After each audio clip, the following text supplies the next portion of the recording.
ኋላ ቀርነትን በመጠየፍ ራሳችንን እናክብር።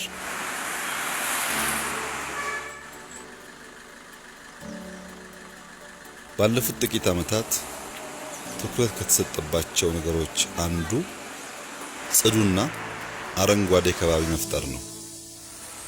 ክብር ያለው የንጽህና ባህል መፍጠር ይኖርብናል።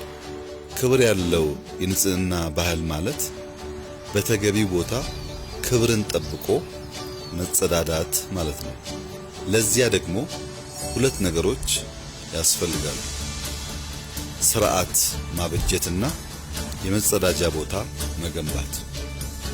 ስርዓቱን በተመለከተ በማስተማርና ሕግ በማስከበር ልናመጣው ልናሳድገው እንችላለን።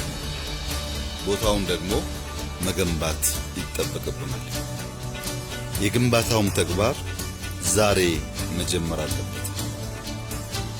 የምንጀምረው ይህ ንቅናቄ የመጸዳጃ ቤቶችን ተደራሽ ማድረግና ክብርን ጠብቆ የመጸዳዳት ባህልን ማዳበር ነው።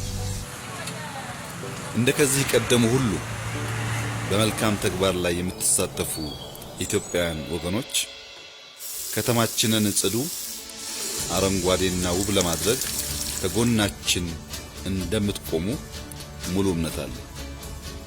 ይህ ንቅናቄ የሥራ ዕድል ይፈጥራል፣ ጤናችንን እንድንጠብቅ በእጅጉ ያግዛል፣ የኑሮ ዚያችንን ያዘምናል።